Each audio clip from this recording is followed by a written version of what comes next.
Oui, bonjour, bonjour. Nous allons reprendre la conversation au sujet du cheval. C'est equus, égal. Il est en face de nous, debout. C'est l'animal unique debout. Même le chimpanzé, le gorille ne marche pas debout. C'est bon, c'est pas du tout la même chose. Mais deux êtres, un animal qui n'est pas avec la constitution de l'humain et qui n'a pas le don de la raison, mais qui peut nous redonner toujours à nous remettre au pas, nous refaire penser comme Pégase, voltiger dans les hauteurs de la pensée, mais savoir qu'il faut toujours remettre ses pieds sur terre et que donc la liberté de penser nous permet d'élucubrer tout plein de choses et par la pensée, si on est sage, nous pouvons dire que certaines choses nous n'allons pas pratiquer, puisque c'est sûr que par le discernement, on sait que ça va être néfaste ou pour l'animal, ou pour l'homme, ou pour la planète elle-même. Mais c'est des choses qui n'ont plus été vérifiées depuis la Deuxième Guerre mondiale, où il n'y a plus d'estime pour la planète, parce que donc on voit que partout, on ne l'aménage pas, on enlève les arbres, on lui met partout des bâtiments qui ressemblent à rien, puisqu'ils ne sont pas faits avec des éléments nobles, comme c'est ce qui fait quand l'homme était encore, on va dire, arriéré maintenant. Maintenant, on est avancé, mais comment on est avancé? On est piégé par notre Covid parce que nous sommes vraiment au fin fond de l'évolution rapido presto que nous avons prise après la guerre, la Deuxième Guerre mondiale, où nous avons employé l'atome et que depuis lors, cet atome qui est destructrice et qui ne pourrait pas être présente sur la terre arable et dans l'air qu'on respire, et est maintenant partout présent, parce que même dans les produits du bâtiment, ils irradient dans les maisons qui sont super isolées, où l'air ne rentre pas. Donc nous avons d'un côté le fait que nous pouvons réfléchir, et de l'autre côté le cheval qui lui est fouilleur, parce qu'il fuit le danger, peut-être bien, mais il n'a pas de vésicule biliaire, donc automatiquement, il n'a pas l'organe de discernement que nous avons bien. Et parce que le cheval ne discerne pas individuellement. C'est le groupe qui discerne. C'est important à savoir parce qu'une fois domestiqué, le maître doit être maître, le propriétaire doit être un maître pour se mettre en rapport amical de partage avec son cheval, qui lui va alors en confiance faire et aller là où le patron veut. Donc si je suis de l'ancien temps et que nous faisons la guerre et que nous avons encore le cheval avant la Première Guerre mondiale, eh bien si je vais me faire abattre par l'ennemi de l'autre côté, mais je suis convaincu que je me bats pour ma patrie, eh bien mon cheval va aller avec moi et il risque la même chose que moi, tandis que maintenant je vois combien de chevaux qui, comme nos chiens, qui n'ont pas d'éducation, parce que le maître n'est pas maître, il est guigui-gaga, et c'est donc un problème d'éducation, parce que nous, même les humains, ne sommes pas très bien éduqués, parce que si nous étions bien éduqués, ben nous ne jetterons pas nos papiers, notre plastique partout sur la planète, et d'ailleurs on n'aurait pas accepté industrialiser le plastique et tout ce qui est industrialisé maintenant. Donc on doit devenir clair, voyant, on doit voir clair maintenant, parce que le clairvoyant aurait arrêté tout ça, mais maintenant on doit voir clair qu'on est au bout du rouleau et qu'on doit arrêter et reprendre notre société en main d'une façon sage. Et le cheval était donc l'animal qui est apprivoisé, mais non, il est une conquête. Et tous les jours, quand on a un cheval, on doit reconquérir son accord pour pouvoir travailler avec lui. Donc, le cheval, c'est notre conquête, et grâce au cheval, nous avons pu conquérir le monde sans le polluer. Parce que tant qu'on était soumis au cheval pour nos activités quotidiennes, nous n'avons pas de pollution possible, puisque le cheval ne pollue pas, et il fallait donc faire le travail qu'il faut, bien le nourrir pour pouvoir arriver au bout de la journée, et donc c'était du respect. On était vraiment du respect parce que on avait vraiment de l'estime pour l'animal qui travaillait pour nous, et nous on travaillait pour lui. Tandis que maintenant c'est très peu le cas. On va souvent chercher son cheval comme on va chercher sa Porsche dans le garage qui est appelé une écurie, mais qui ne ressemble plus du tout à ce qu'était une écurie du temps où on estimait le cheval de telle façon que son habitat devait aussi être fait d'une façon tellurique et tout à fait bien achalandé. Donc c'est tout du perdu et c'est ça qu'il faut bien comprendre. C'est pour ça que je prends le cheval comme terrain d'écoute aujourd'hui. Et je vais parler aujourd'hui des pieds du cheval. Donc, je vais essayer de vous montrer. Voilà. Le cheval est un représentant du grand groupe des ongulés, des animaux à sabots. On divise les ongulés, qui sont sans trompe, en deux groupes. Les ongulés avec une trompe s'appellent les proboscidiens, comme les éléphants et les mammouths. Et les autres sont les périssodactyles, à sabots, à nombre impair de doigts. Les équidés, les chevaux ânes et zèbres, le tapir et le rhinocéros. Tandis que les artiodactyles, à sabots à nombre pair de doigts, beaucoup plus variés, on a les hippopotames et les porcs d'un côté, et de l'autre côté les ruminants. De l'autre encore, le bovin, le lama, la girafe, le bison, le buffle, le mouton, la chèvre, le chamois, le bouquetin, l'antilope, la gazelle, le chevreuil, le cerf, les rennes et les élans. À l'extrémité de leurs pattes à tous se forment des sabots durs, et sur leur tête des ornements très divers, en cornes ou en substance osseuse. C'est une de leurs particularités les plus remarquables, le don de former à la fois des cornes ou des ramures et des sabots. Les deux formations sont morphologiquement liées.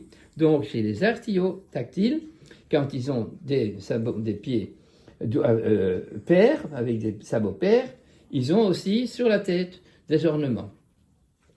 Tandis que les périssodactyles, comme notre cheval, ils n'ont rien sur la tête, ils n'ont pas de cornes ni de bois. À l'extrémité de leurs pattes, à tous se forment des sabots durs, et sur leur tête donc des ornements très divers, en cornes ou en substance osseuse. C'est une des particularités de ces artiodactyles. En haut, les attributs frontaux, en bas, les sabots. Interpréter ces attributs du point de vue utilitaire conduit à des erreurs. On ne peut pas considérer les cornes et les ramures comme des armes dans la lutte pour la vie, ni les sabots comme des moyens de courir plus vite. Ce serait réduire ces attributs uniquement à leur rôle le moins élevé. Les cornes, les ramures et sabots sont bien loin d'avoir une finalité utilitaire. Ils émanent de la peau, les cornes, ou bien du squelette, les ramures, et se prolongent au dehors, en haut, ce qui n'a pas pu se développer complètement en bas et dans le dedans. En haut, en revanche, un nouvel organe s'ouvre au monde avec une extraordinaire variété de beauté et de formes, cornes et ramures. On voit tout de suite que ces deux formations se déterminent mutuellement quand on compare les artiodactyles à nombre pair et les périssodactyles nombre impair. Les animaux qui ont un nombre pair de sabots ont aussi une paire de cornes ou de bois disposées symétriquement.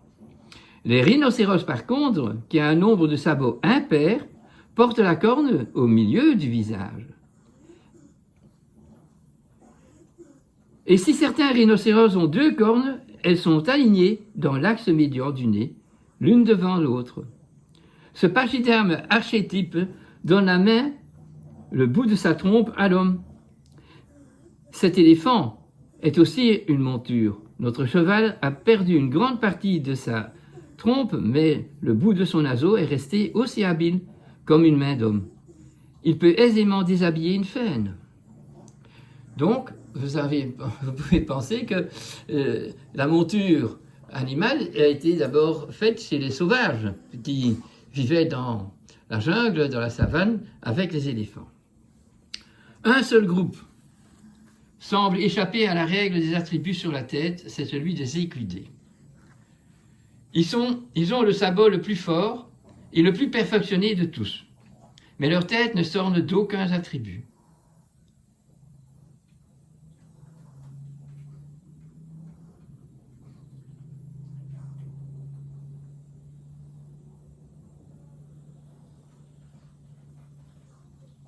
On peut objecter que les porcs et les tapirs sont aussi dépourvus de cornes. Mais ils ont développé en revanche, chacun à sa manière, une petite trompe ou groin qui prolonge le nez.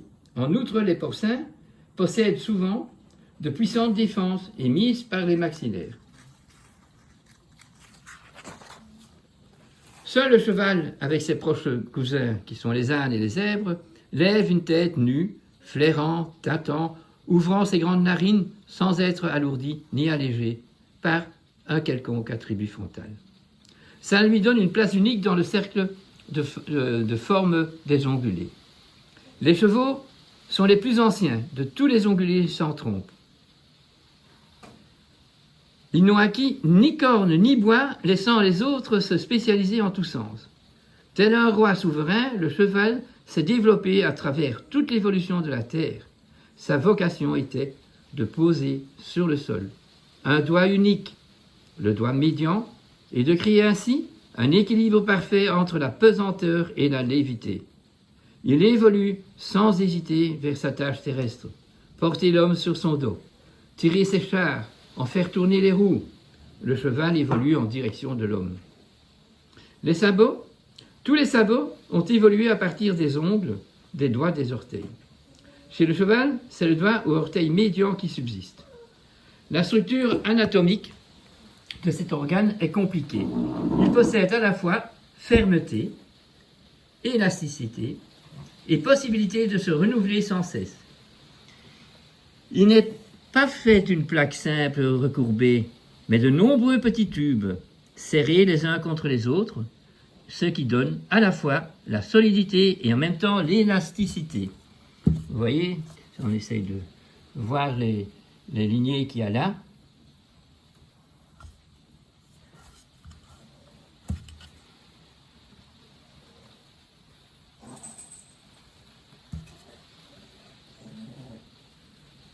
Au centre du sabot se trouve la dernière phalange,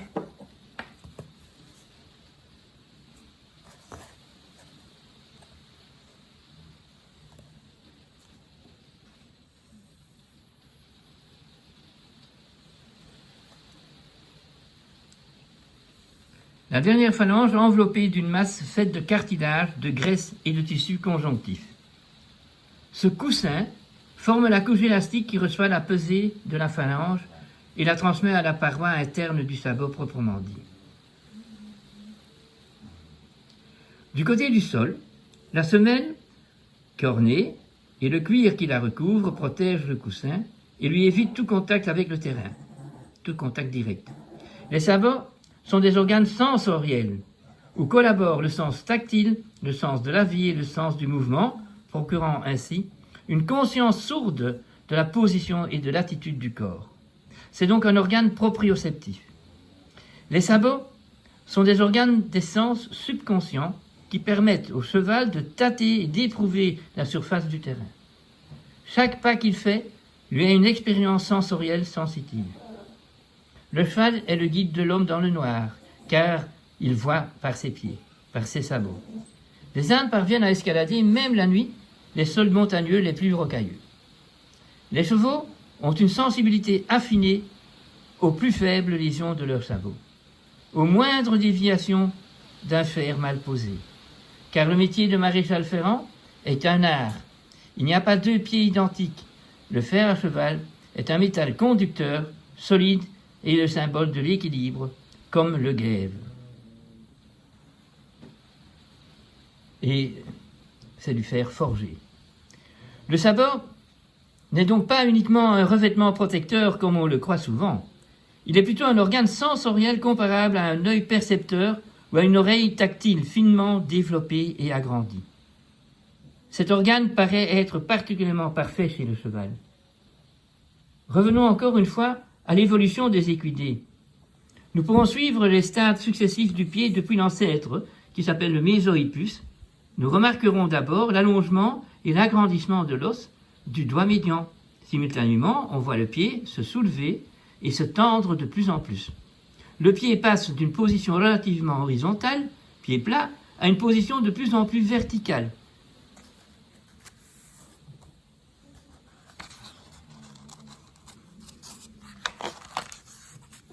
Le but est d'arriver à marcher sur les orteils et plus sur les talons. Permettre au glome, ces deux coussins, le glome des talons, à former de vrais coussins pour répartir les chocs quand le talon touche le sol. La garniture et l'ajusture du fer à cheval permettent ainsi aux coussins de glisser. Et à ceux qui ne mettent plus de fer, n'oubliez pas de donner de l'espace au glome et à la fourchette. Le cheval doit pouvoir bouger comme une ballerine, les talons élevés sur la pointe des pieds. Et c'est ce que je vois pour la plupart des pareurs, c'est que les chevaux n'ont plus de glome, les pieds et les fourchettes ne sont pas profondes. Et ça, c'est une grave erreur pour l'état général du cheval, pour sa proprioception et son orthopédie.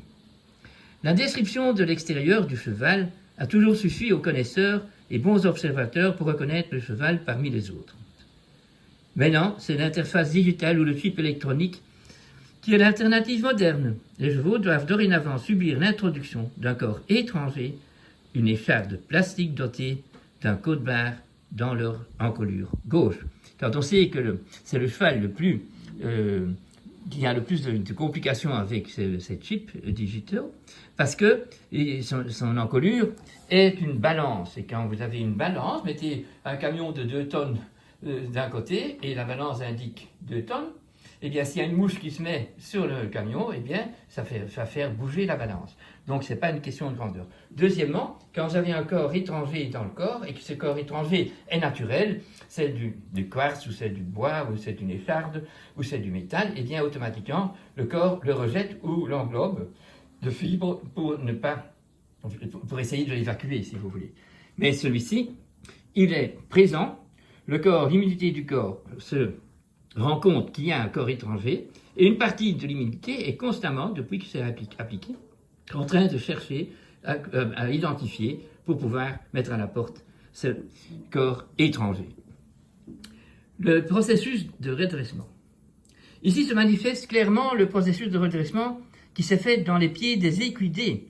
Tous les orteils, sauf le médian, se détachent du sol, puis disparaissent. L'homme aussi a pris clairement une position verticale. Chez les équidés, on peut voir cette forme de redressement à l'œuvre dans l'évolution des membres. Chez les équidés, les pattes se sont si bien tendues qu'ils se sont mis à marcher sur leurs orteils, s'élevant ainsi partiellement hors du champ de la pesanteur. Quand on demande à un petit enfant de montrer s'il est grand, il se met sur la pointe des pieds et il élève les bras. C'est ce qu'ont fait autrefois les animaux à sabots.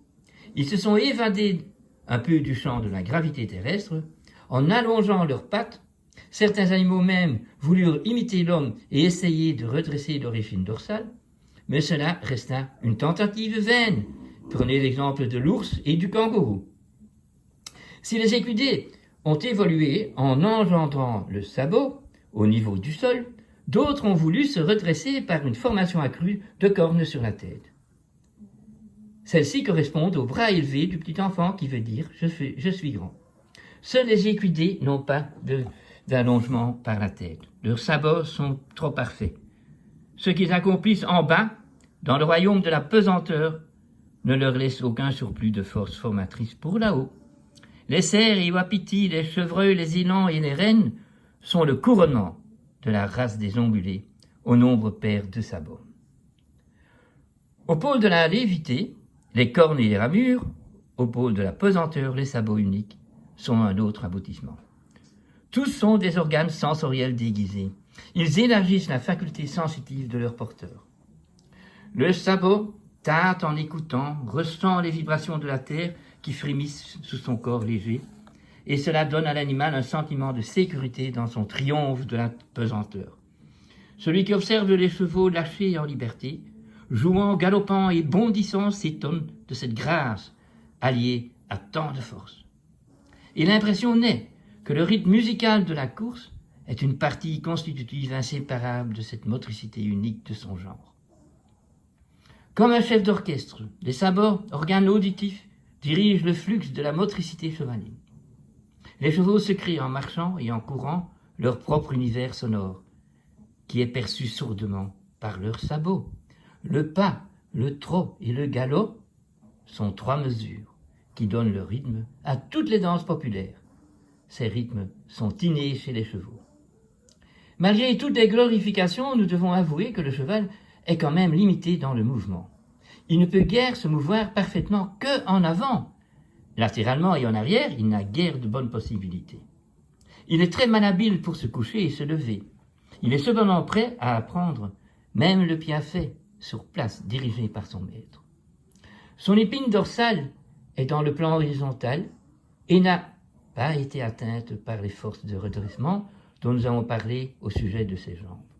Son principal plan de symétrie est donc le plan sagittal qui partage son corps en deux moitiés semblables, de la tête jusqu'à la queue.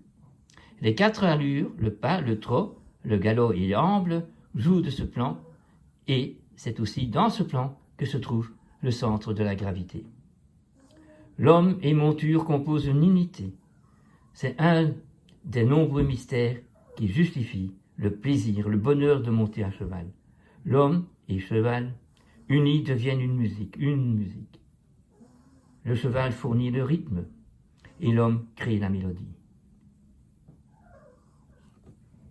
Et il faudra continuer.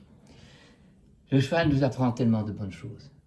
Parce que tout être créé doit subverter la gravité et donc combattre la gravité. Hein, vous voyez les fleurs